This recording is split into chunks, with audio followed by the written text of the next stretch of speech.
Fala aí, concurseiro, professor Jean Paulo na área. Vamos estudar a Lei de Improbidade Administrativa, a 8429 de 1992. Aí veja, muita gente se atrapalhou um pouco. Por quê? Porque essa lei 8429, ela foi alterada pela 14230 de 2021 e teve alterações bem robustas, né?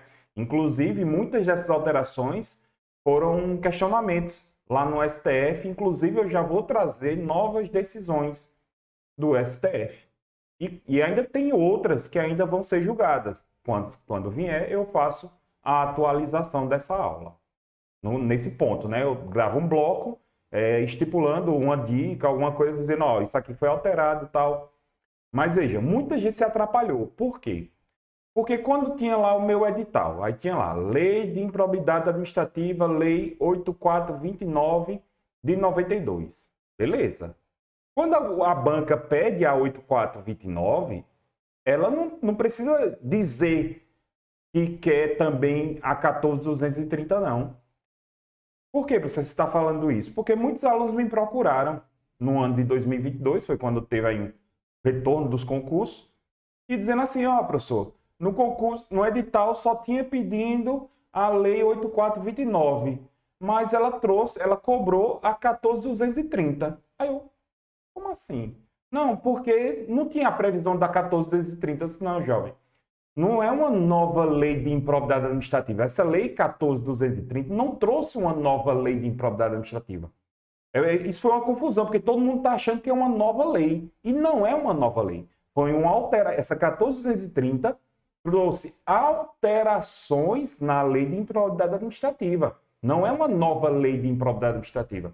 Ela trouxe muitas modificações, modificações substanciais, modificações importantes, modificações que o STF já derrubou. Eu vou trazer. Então, assim, se no seu edital pede lá a 8429, acabou. Ele não precisa citar a 14230. Nessas aulas eu vou tentar fazer um paralelo do que era antes, o que é depois, tal, o que foi que modificou.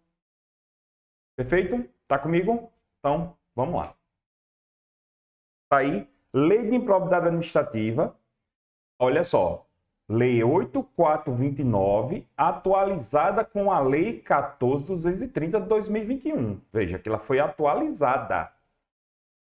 Olha lá, primeira coisa que eu tenho que entender, previsão constitucional. A nossa Constituição, ela tem mandados de... Ela manda que o legislador infraconstitucional crie leis. O legislador que a gente chama de legislador ordinário. Nós temos a nossa Constituição que manda criar crimes, por exemplo, de tortura, hediondos, de tráfico. Então, a nossa Constituição existe os mandados, né? E não foi diferente com a improbidade administrativa.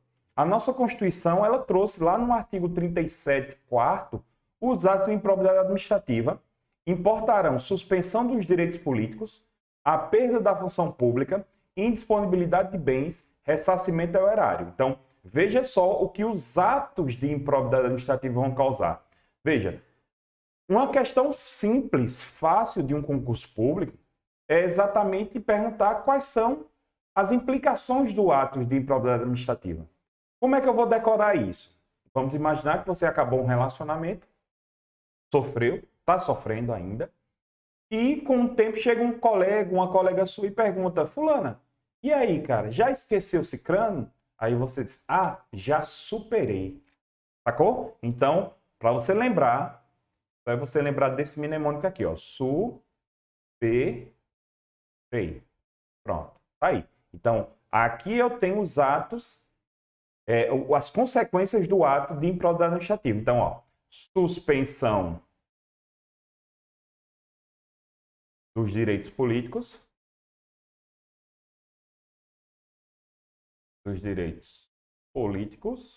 suspensão dos direitos políticos, perda da função pública,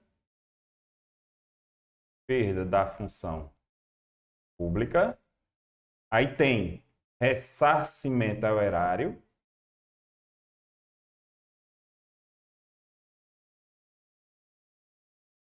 erário. E, por último, indisponibilidade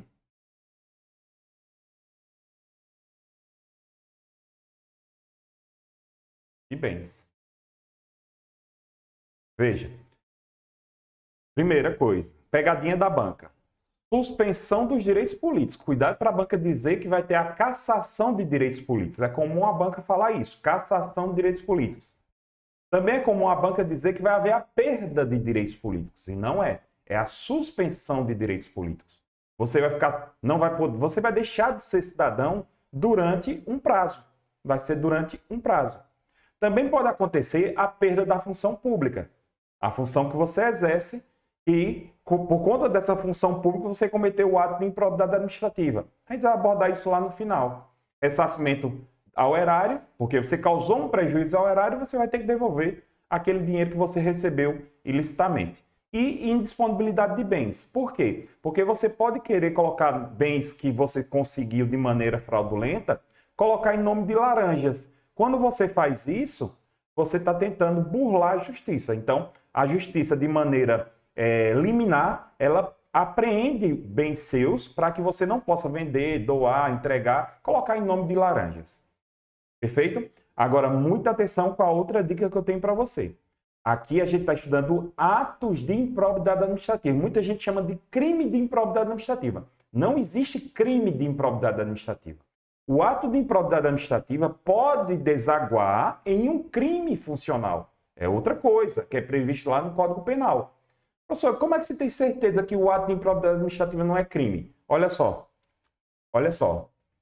Os atos de improbidade administrativa importarão na suspensão de direitos políticos, a perda da função pública, a indisponibilidade de bens e o ressarcimento ao erário, na forma e gradação prevista em lei. Professor, que lei é essa? É a Lei 8429 de 92. A lei vai trazer qual é a gradação dessas consequências aqui.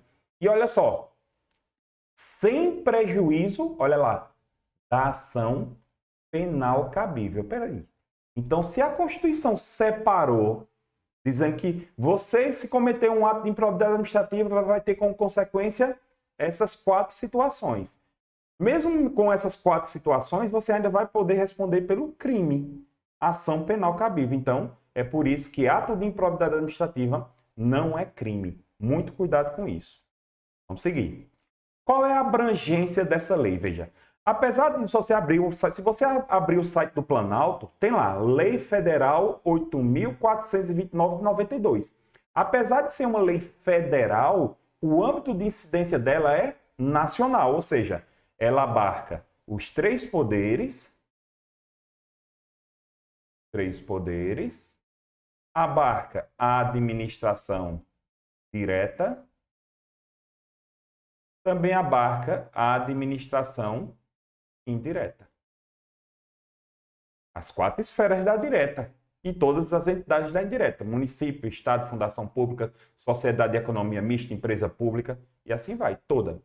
Professor, e de quem é a competência legislativa de criar? É da União. A competência legislativa é da União. Da União. Perceba que a competência legislativa, ou seja, de legislar sobre atos de improbidade administrativa, é a União. A União é que vai ter que criar uma lei, como essa 8429, inclusive essa alteração também, que tem como competência de colocar ou até mesmo ampliar atos de improbidade administrativa. Essa é a competência da União. Vamos lá, finalidade da LIA. Vamos começar a chamar ela de LIA, para a gente não ficar repetindo. Lei de improbidade administrativa a gente vai chamar de LIA. Olha só, o sistema de responsabilização dos atos de improbidade administrativa vai tutelar o quê? A probidade, a corretez, a moral, na organização do Estado e no exercício de suas funções, como forma a assegurar a integridade do patrimônio público e social. Então, essa é a finalidade da LIA, tutelar a probidade administrativa. Os atos de improbidade violam, olha aqui, ó, a probidade na organização do Estado e no exercício de suas funções e a integridade do patrimônio público e social, dos poderes executivo, legislativo e judiciário, bem como da administração direta e indireta no âmbito da União, dos Estados, municípios e Distrito Federal. Foi exatamente a finalidade da LIA é garantir a probidade dentro do âmbito de finalidade da lei, de abrangência da lei, que seria o quê? administração direta e os três poderes. Perfeito? Então, a finalidade da LIA é garantir a probidade administrativa.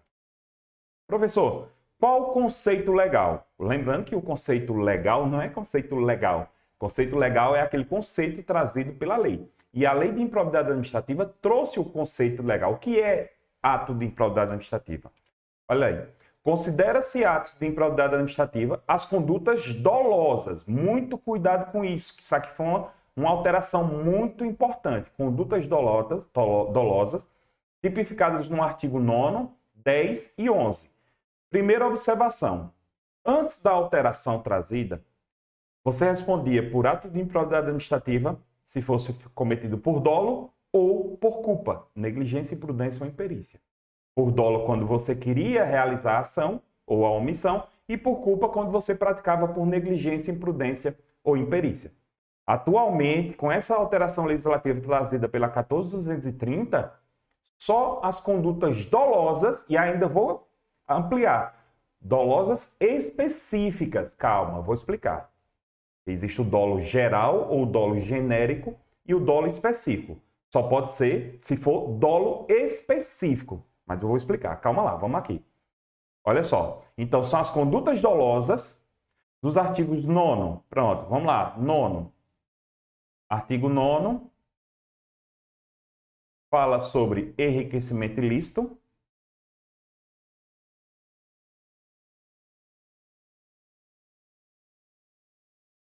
Então, toda conduta que pode causar enriquecimento ilícito é um ato de improbidade administrativa. Artigo 10. Causou prejuízo ao erário, também vai ser um ato de improbidade administrativa. E 11. Violou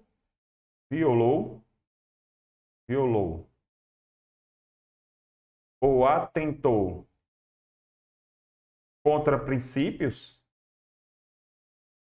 também vai ser um ato de improbidade administrativa descometida por meio doloso. E daqui a pouco eu falo que tem que ser dolo específico. Vou explicar isso para você. Certo? Tem que ser dolo específico. Certo? Olha aí, ó. Questão já atualizada. Acerca das sanções aplicáveis em virtude da prática de atos de improbidade administrativa, julgue o item que se segue. São considerados atos de improbidade administrativa as condutas dolosas e culposas tipificadas na Lei 8.429. Já sei, ó, erradíssimo, porque não existe mais conduta culposa. Certinho? Vamos lá. Quem estudou direito penal vai entender melhor o que eu vou falar, mas eu vou tentar ser o mais claro possível para você. Dolo é quando você tem consciência e vontade de praticar alguma coisa. Se eu pego essa caneta, sabendo que se eu jogar em você, eu tenho um dolo, a vontade, e eu tenho a consciência de jogar e pegar em você, eu quero que pegue no seu olho. Veja, eu tenho um dolo, eu tenho a vontade e a consciência que ao jogar essa caneta, ela vai pegar no seu olho e vai machucar seu olho. Então eu tenho um dolo. Veja, é a conduta livre, consciente e voluntária. Só que eu tenho um dolo específico. Ou seja, eu quero jogar essa caneta, mas é com a finalidade específica. Por exemplo, eu quero jogar essa caneta no seu olho para que você não consiga enxergar e não consiga mais estudar para concurso. Pronto. Então, a minha finalidade de jogar a caneta não é só lesionar você, é impedir que você continue estudando para concurso. Aí você, professor, mas agora eu vou fazer concurso para deficiente, visão monocular. Não, pelo amor de Deus. Entendeu? Mas ficou claro? Então, o dolo é eu jogar a caneta. Eu tenho consciência e vontade que eu jogar a caneta, eu posso machucar você, vou machucar seu olho, porque eu quero machucar seu olho. Aí por que, professor, você quer machucar o olho dele? Porque eu quero impedir que ele estude para concurso. Eu não quero que ele estude mais para concurso. Então aí eu tenho o quê? O dolo específico.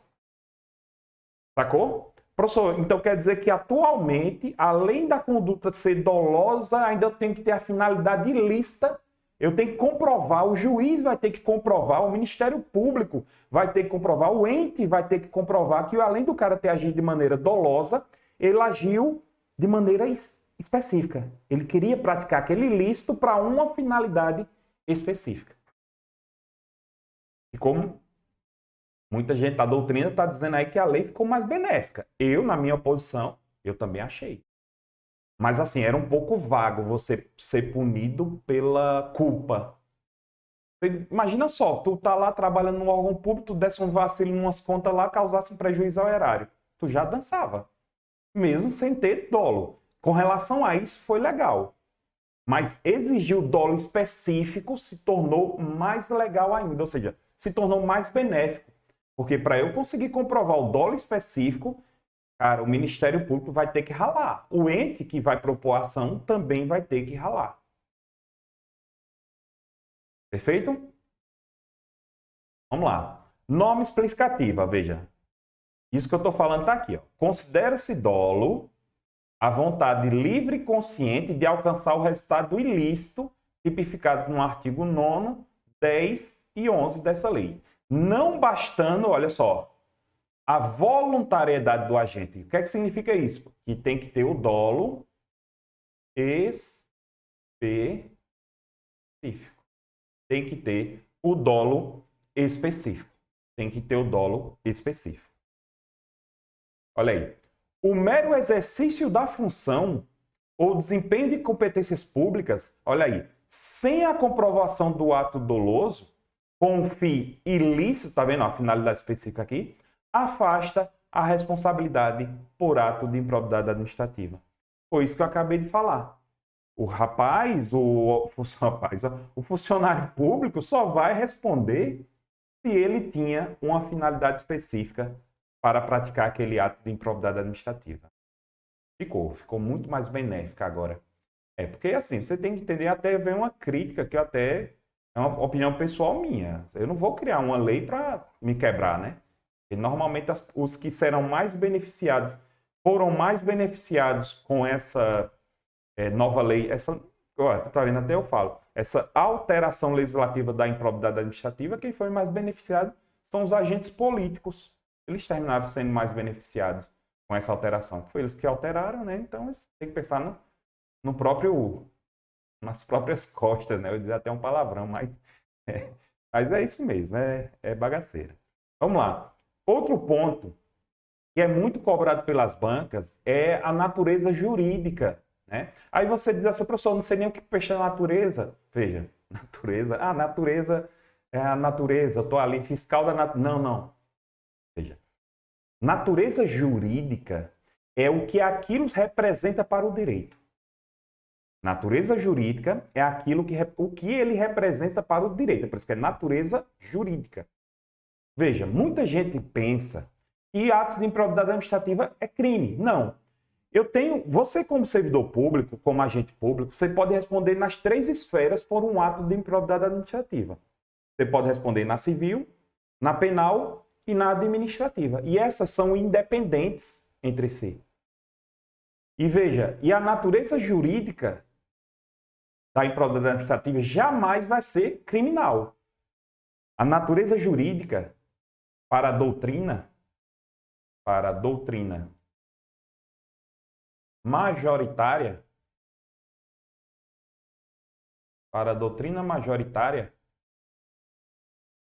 a natureza jurídica é natureza civil e política. Civil e política. Professor, por que civil? Porque você vai pagar a indenização, você vai ter que ressarcir o dano ao erário, vai pagar a indenização à administração pública, né? E também vai ter a política. E veja, não é uma natureza jurídica administrativa, é civil. Como regra, ela é civil. Mas deságua também na política. Por quê? Porque você vai ter os seus direitos políticos suspensos, entendeu? Por isso que é natureza civil. Como regra, é natureza civil. Já tem a doutrina que diz que ela é civil e também política. Então, se a sua banca trazer civil, marque como correta. Se a banca trouxer civil política ou político civil, também ela pode usar esse termo, político civil, também marque como correta. Mas como regra, ela é apenas civil, deixando bem claro isso para você. Perfeito? Então, só para a gente amarrar aqui, doutrina majoritária, ela tem como regra civil.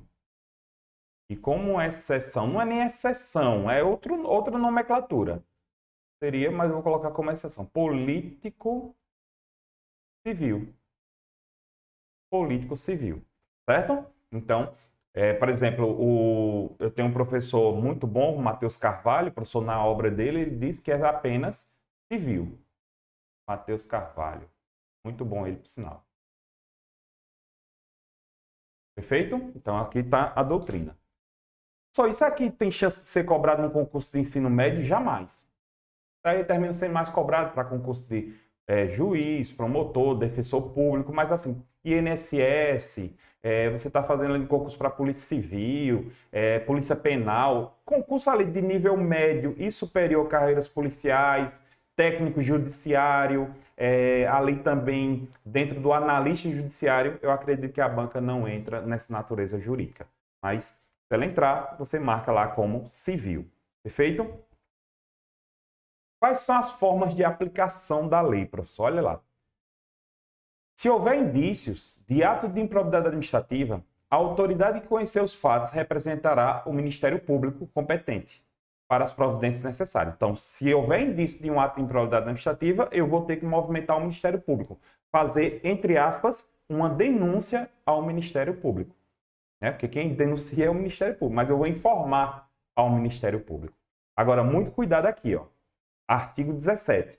A ação para aplicação das sanções que trata essa lei tem que ser proposta pelo Ministério Público e seguirá o procedimento comum previsto na Lei 13.105 de março de 2015, que é o Código de Processo Civil. Vamos lá. Veja, isso daqui houve uma alteração do STF. Pronto. Teve uma alteração do STF. Antes dessa alteração da 14.230, quem era o que a gente chama de legitimados para propor ação de improbidade administrativa? Era o Ministério Público, a Defensoria, a Advocacia Pública, seria a Advocacia Pública, e o ente lesado, ou o ente lesado. Se foi a União entraria. Se for o Estado entraria.